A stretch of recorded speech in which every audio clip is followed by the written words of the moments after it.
Et je vous présente ceux qui m'ont rejoint sur ce plateau. Il y a à peu près tous les protagonistes de cette crise. Allez, par qui je commence? Bonsoir Pierre Cazeneuve. Bonsoir, merci d'être avec nous. Pas facile d'être vice-président du groupe Ensemble pour la République à l'Assemblée nationale et député des Hauts-de-Seine ce soir. Bonsoir Laurent Jacobelli. Bonsoir. Je ne sais pas si c'est plus facile. Porte-parole du Rassemblement national et député de Moselle. Bonsoir Michel Sapin. Bonsoir. C'est peut-être plus facile d'être ancien ministre de l'économie et des finances sous le quinquennat de François Hollande. Et bonsoir Jérôme Guedj. Bonsoir. Député socialiste de l'Essonne. Néla Latrousse, chef du service politique de BFM TV. C'est peut-être la position la plus facile ce soir. C'est vrai, encore que vous attendez mes questions, vous allez voir. Pierre Cazeneuve, vous avez tout fait pour essayer d'éviter la censure. Michel Barnier, le Premier ministre que vous soutenez, a cédé jusqu'au bout. Dernière concession en date le matin sur le déremboursement des médicaments, la censure. Donc vous avez au fond, je paraphrase ce que disait la France Insoumise, le déshonneur et la censure? Écoutez, déjà Michel Barnier a pris ses responsabilités. Il est arrivé dans un contexte politique, budgétaire extrêmement compliqué. Ça aura échappé à personne. Et se tenir face à la tribune de l'Assemblée nationale pour assumer ce texte et mettre les députés face à leurs responsabilités, je trouve que c'était extrêmement courageux. Ensuite, ce qu'on peut critiquer, Benjamin Duhamel, ce qui est vraiment triste ce soir, c'est l'irresponsabilité à la fois du Rassemblement national et à la fois de la gauche qui, main dans la main, vont voter probablement mercredi une motion de censure, en tout cas c'est ce qu'ils ont annoncé, et mettre le pays dans le mur. C'est ça, aujourd'hui, le point extrêmement inquiétant. Et alors qu'on devrait plutôt penser aux Français qui attendent de la stabilité, alors qu'on devrait penser à nos entrepreneurs, à nos commerçants, et ben on voit là les petits jeux de la politique aérienne qui, face à un budget effectivement difficile, mais qui courageux, des motions de censure déposées sans aucun contre-projet. Laurent Jacobelli sourit, Jérôme Guedj souffle. Oui, c'est bien ça qui est triste. Vous mettez vous envoyez la France dans le mur en votant cette motion de censure? Moi, je crois que c'est plutôt ceux qui ont créé 3200 milliards de dettes qui mettent la France dans le mur, ceux qui font que cette année, il y aura un tiers de faillites supplémentaires d'entreprises, ceux qui ont diminué le pouvoir d'achat, et notamment des retraités des classes moyennes, qui ont envoyé la France dans le mur et qui ont détruit la balance commerciale. Le problème, c'est qu'ils ont l'incapacité de se remettre en cause. Nous, vous savez, on a été depuis le début très raisonnable. Avant même la nomination de M. Barnier, nous avons expliqué ce que nous voulions et ce que nous pouvions accepter ou pas accepter. Nous avons concédé le fait que nous n'avions pas gagné, que nous n'étions pas au cabinet du Premier ministre et que donc il fallait discuter. On a mis quelques lignes rouges. Le Premier ministre nous a snobés. Il nous a snobés jusqu'à il y a une semaine. On ne méprise pas 11 millions de Français. On ne méprise pas le premier parti de France. Et donc ce soir, c'est très clair. Il n'y aura pas de censure sans le Rassemblement national, mais il n'y aura pas de gouvernement sans le Rassemblement national. Et M. Barnier l'a compris trop tard, en panique peut-être, mais malheureusement, aujourd'hui, c'est un mauvais budget avec une mauvaise équipe qui, pour le coup, envoie la France dans le mur et va appauvrir les Français. Pour nous, c'est non. Jérôme Guedj, Michel Sapin, Néla Latrousse, je vous donne la parole dans un instant. Juste avant, je voudrais qu'on aille retrouver le président de la Commission des finances à l'Assemblée nationale. Bonsoir, Éric Coquerel. Bonsoir. Merci d'être avec nous ce soir. Vous avez entendu Laurent Jacobelli il y a un instant. Il va donc voter la motion de censure du nouveau Front populaire. Vous lui dites merci et bravo? Vous êtes vraiment un provocateur.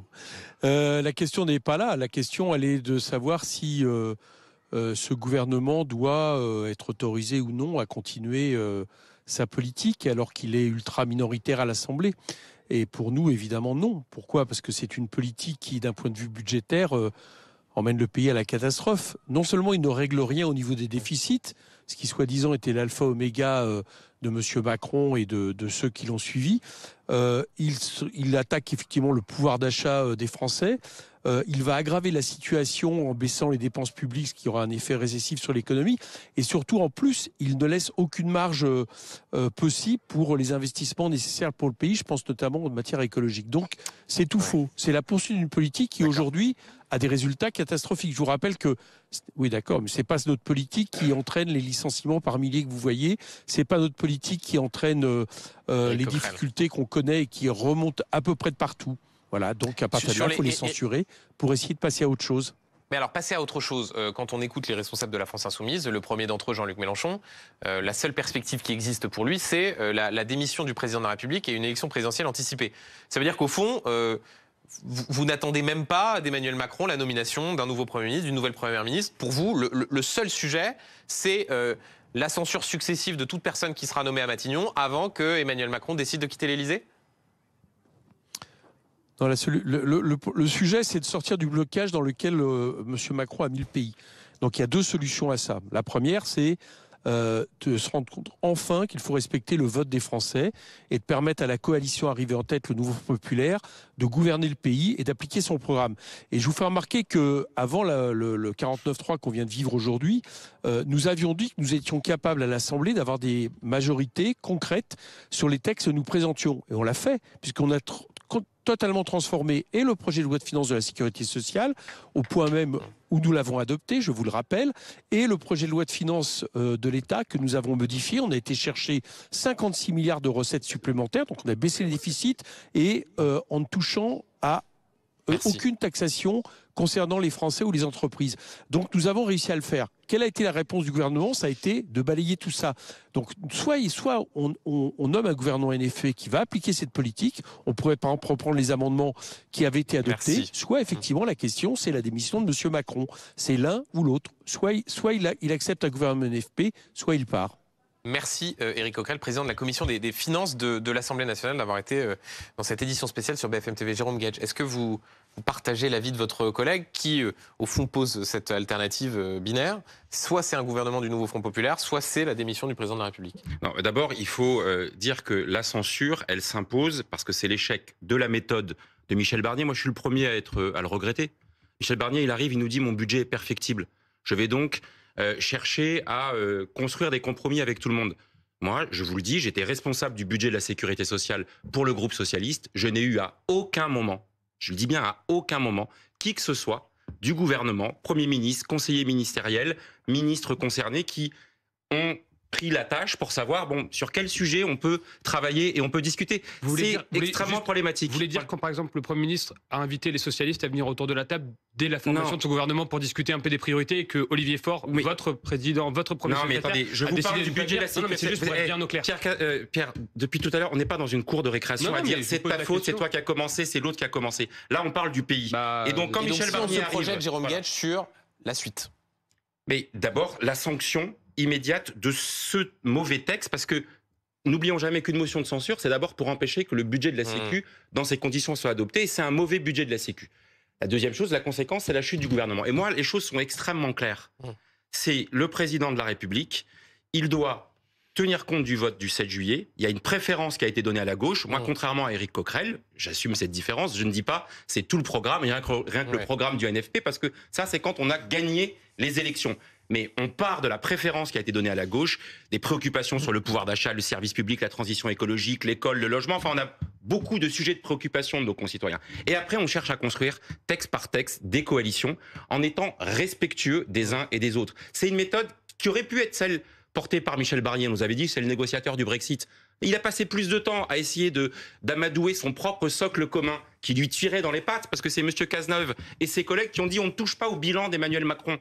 On ne touche pas à la politique de l'offre, par exemple. On ne dégage pas des ressources en revenant sur telle ou telle mesure inefficace. Donc forcément, dans un premier temps, il passe son temps à discuter avec eux. Et puis après, pardonnez-moi l'expression, mais il fait la danse du ventre devant le Rassemblement national en essayant de les acheter avec des clopinettes. La mesure de ce matin, c'était vraiment des clopinettes. Et donc, nous, on avait une position cohérente, globale, qui était de faire des efforts. On vous propose 8 milliards de dépenses pour la sécurité sociale et des recettes qui vont en face. C'est ça le sens de responsabilité qui a été le nôtre. Dans un instant, Pierre Cazeneuve et Laurent Jacobelli, puisque vous êtes cité par Jérôme Guedj, je vous répondrai. Juste avant, Michel Sapin, je voudrais avoir votre regard sur la situation évidemment politique, mais aussi économique et financière. Vous avez été ministre de l'économie et des finances. Cela fait une semaine que tous les responsables du socle commun disent si le gouvernement chute, si le budget est rejeté, ce sera la catastrophe, c'est le chaos, c'est la tempête économique et financière. Est-ce que ça veut donc dire qu'on y est et que mercredi soir, puisque Michel Barnier va tomber, ce sera l'augmentation des taux d'intérêt, la défiance des investisseurs? Est-ce qu'on en est là? La difficulté de la période, c'est qu'il y a une crise politique, on en connaît l'origine, une dissolution insensée qui crée une situation au Parlement qui aboutit à une non-majorité, quels que soient ceux qui cherchent à créer ensuite une stabilité. Et puis, par ailleurs, une crise budgétaire, pour l'instant, dont la responsabilité revient à qui?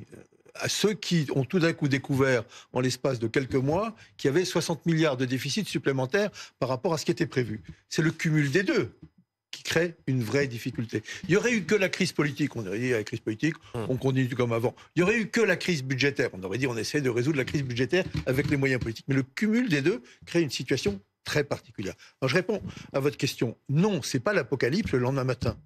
C'est pas, comme je l'ai entendu dire, les remboursements médicaux qui s'arrêtent, les retraites qui s'arrêtent, les salaires qui s'arrêtent, etc., etc.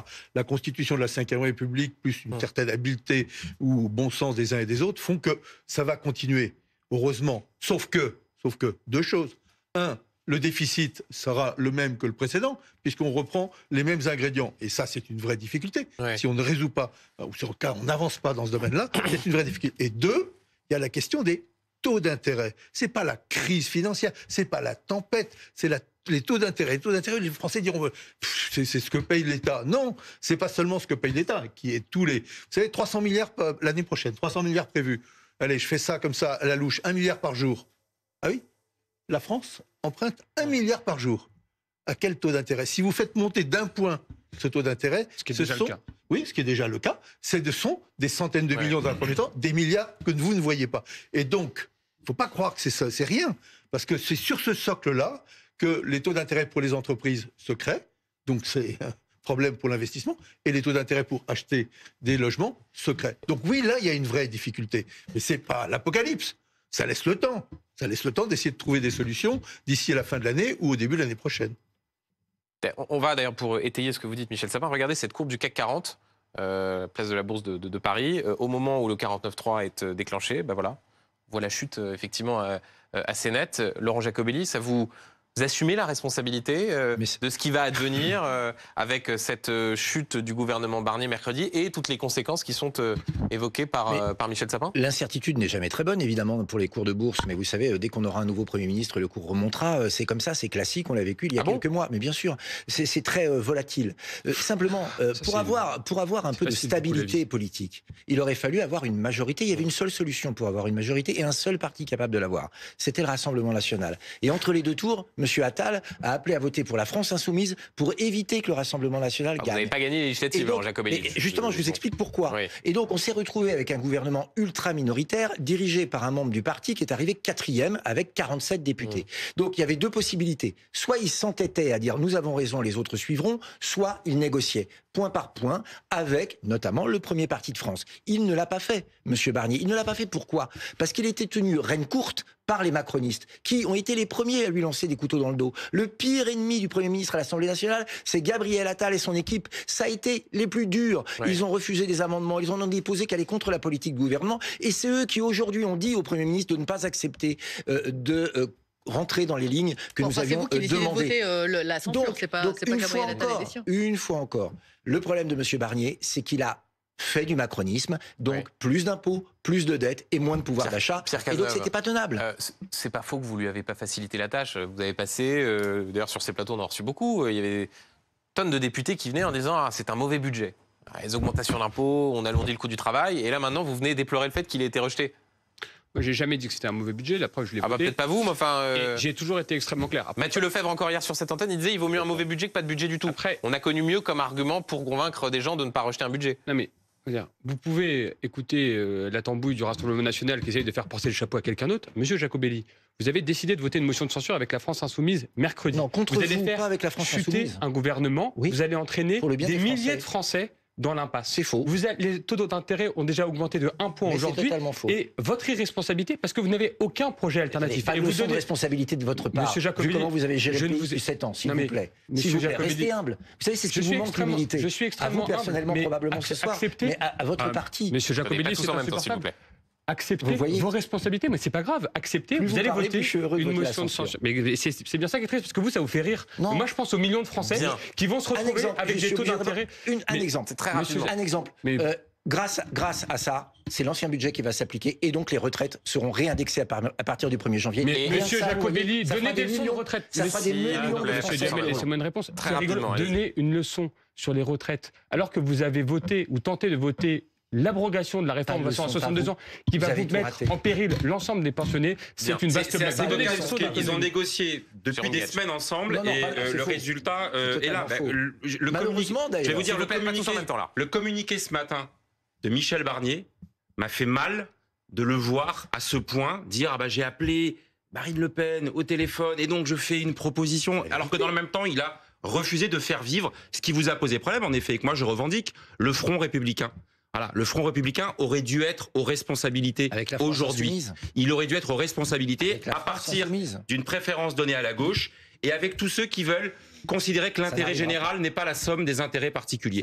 Et moi, c'est l'état d'esprit en responsabilité qu'on proposait et qu'il faudra qu'on mette sur la table pour la suite des opérations parce que, oui, vous avez raison, pour l'instant, il n'y a pas de solution. C'est Emmanuel Macron qui va décider qui est le prochain Premier ministre. Mais il ne faut pas qu'il le fasse en reproduisant la même erreur. Quand j'entends certains qui disent il peut renommer, j'entends Éric Woerth qui dit il peut renommer Michel Barnier. Mais on va vous laisser trouver une solution parce que quand on fait une motion de censure et qu'on destitue un gouvernement ensemble... Messieurs, s'il vous plaît, Jérôme Guedj, Pierre Cazeneuve, Laurent Jacobelli. Parole à Néla Latrousse. Là, on a une petite idée de ce qui se passe tous les jours à l'Assemblée nationale. Si Emmanuel Macron nous regarde, s'il a le temps, il est en déplacement en Arabie Saoudite, il va se dire, c'est pas gagné là pour essayer de trouver une solution. Je ne vais pas dire pour vous mettre d'accord, mais au moins pour assurer une sorte de mécano institutionnel qui tienne encore quelques mois.